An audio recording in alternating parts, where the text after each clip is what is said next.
meek is a Middle English term. How many of us have ever used the word meek in our conversation, our WhatsApp chat? So meek can only be found actually in the dictionary as well as in the Bible. Jesus is the one that used the word meek a few times. It is well for us to figure out and to learn what this word actually means. Which animal would you choose to describe meek? Why do you choose lamb? Because you were told by your teacher. What other words would you choose to actually compare with meek? And the Greek, the word is praus. So here, praus is actually translated as, and it has to do not with the lamb, it has to do with the horse. In those days, in ancient Greece, war horses were trained to be meek. Strong and powerful, yet under control and willing to submit. So meekness, this word praus, does not denote weakness. Meekness is not weakness. A weak person can't do anything or can't do certain things. A meek person, on the other hand, can do something but chooses not to. It goes beyond humble. It goes to a person who is not easily provoked or irritated because they are having self-control, and patiently tolerant in face of provocation. In somebody provoke you, somebody scold you, somebody say something bad about you, then the self-control, and that control is what we call meek. So if that is the description of meek, how many of us would like to be meek now? So how many people are described as praus in the Bible? Now, the man Moses was very meek above all the men that were upon the face of the earth. Numbers 12:3. And guess who wrote this? Who wrote the book of Numbers? Moses. And Moses is so humble as to write himself.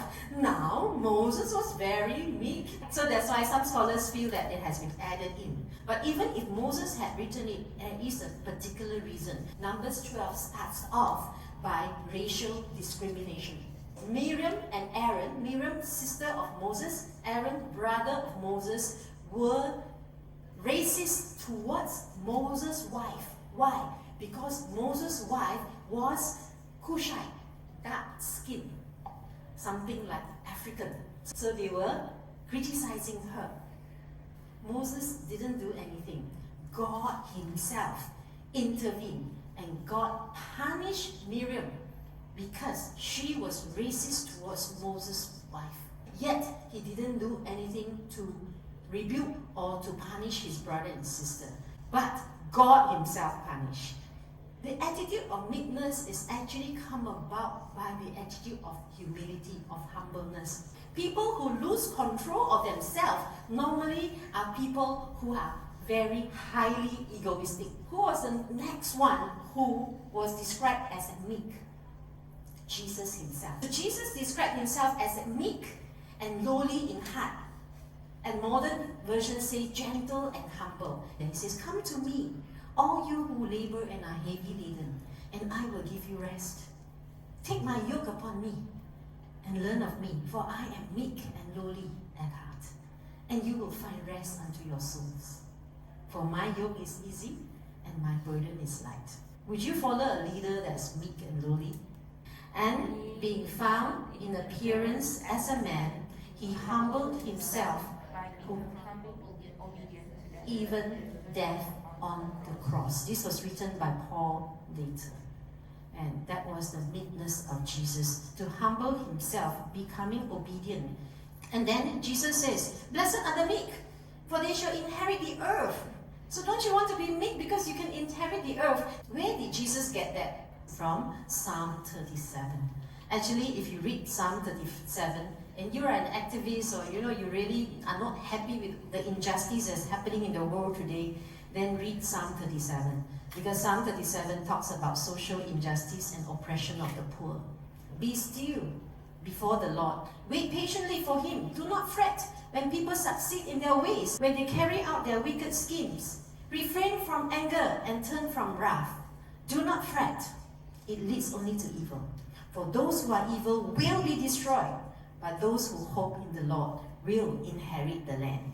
And then in verse 11 it says, but the meek shall inherit the earth and shall delight themselves in the abundance of peace.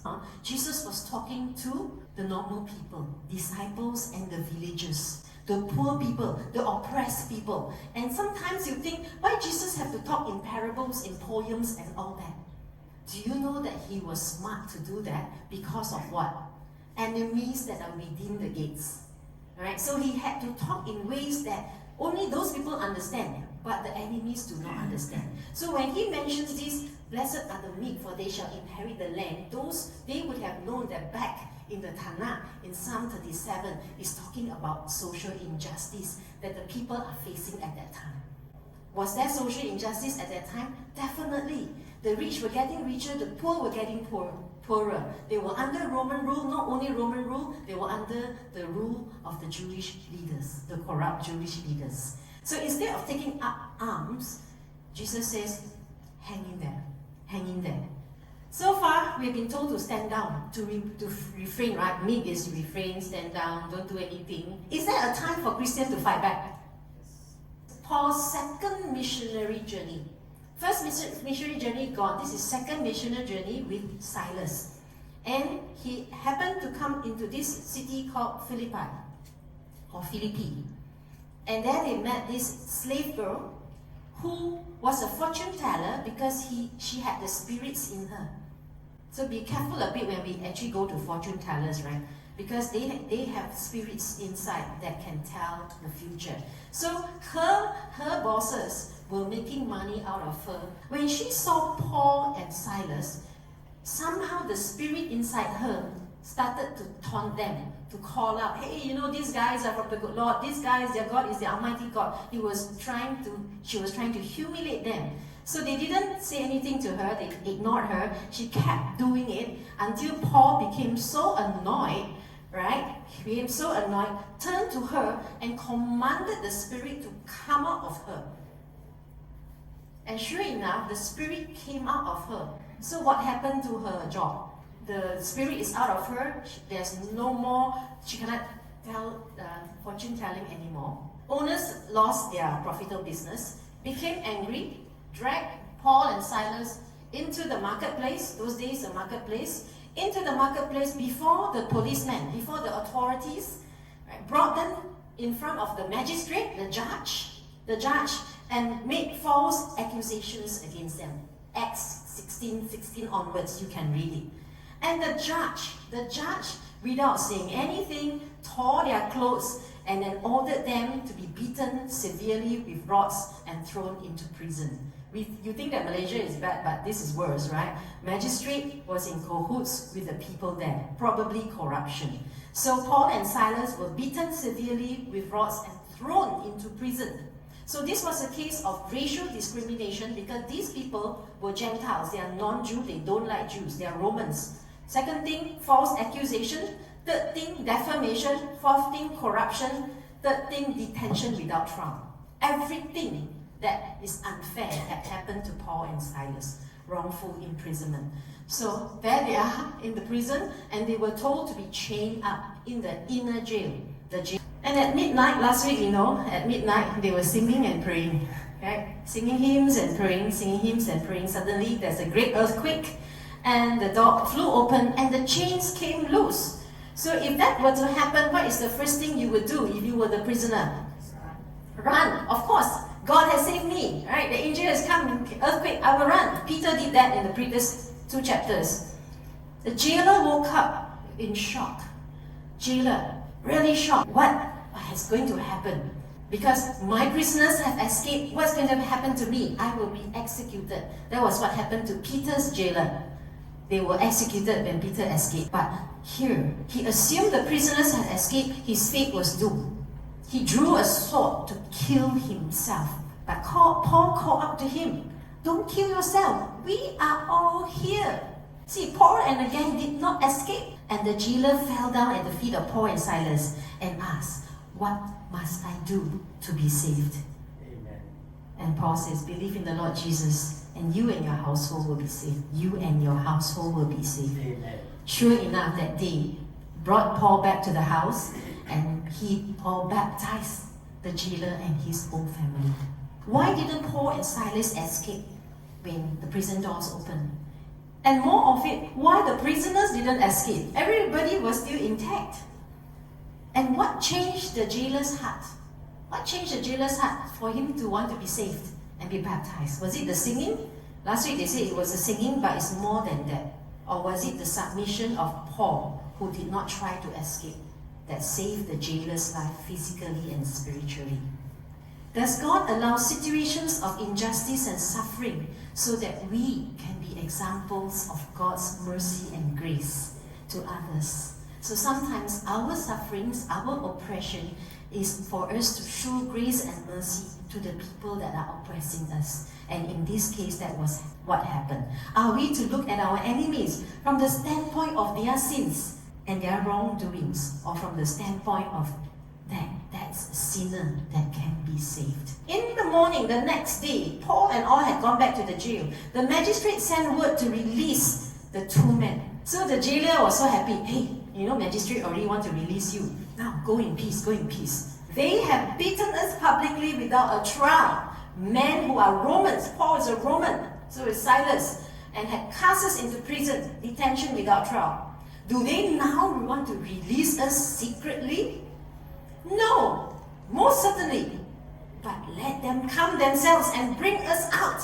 You see, Paul is standing up for justice. So the sergeants informed the magistrate, and they were afraid. The magistrate, the judge, was afraid. And the judge came and begged Paul and Silas for forgiveness, because they know they were Roman citizens. And Roman citizens have rights. So after the apology, they released them and asked them to depart the city. And could he have gone away quietly, or should he have just gone away? Would you have just gone away quietly, or would you have stood up like what Paul did? When do we stand up and when do we stand down? But today we don't really face this kind of serious social injustice, do we? So how do we practice meekness? And Paul, later, he will write to the Philippian church. He says, do not merely look out for your own personal interests, but also for the interests of others. So now, meekness comes now how we apply it in today's world, where we live so comfortably. Can we practice meekness? Paul is saying, don't look out for your own interests. Look out for the interests of others. That's how we practice meekness. So nowadays, when your personal interests are not met, the common thing for us to do, I come to church, I don't like it, what do? I either stand up and complain to the pastor, or I leave. I either retaliate or abandon. We are not willing to exercise self-control to allow situations that may not be to our liking and to our preference. It's all about human rights. Last week, I had a conversation. I'll finish with this. I had a conversation with Albert. Albert, I hope you don't mind if I share this, right? Albert was just sharing with me that, our praise and worship, last week we talked about it, that he doesn't really prefer the kind of songs that we sing, because he prefers the hymns, right? He prefers the hymns, and that is very, very good as well. So what I appreciate about Albert is his meekness, because even though he does not appreciate it, he does not retaliate. He will stand up and he will smile through it. I've had people who have walked out when I was leading worship in New Zealand. I have people that were doing silent protests in front of me when I was doing worship in New Zealand. But Albert, thank you so much. Thank you for allowing us, for being in the crucible for 15 minutes, while the rest of us are worshiping the way that we want to worship. But I promise you, we will have more hymns, Albert, so that you can also worship the Lord in the way that you feel this is the way. Alright, this is what I call meekness. If we were to go to a church that is traditional, let us be meek as well. Let us not be egoistic or arrogant about how we worship Him. So thank you, Albert. This is really what I call practicing meekness, is looking out for others' interests instead of our own interests.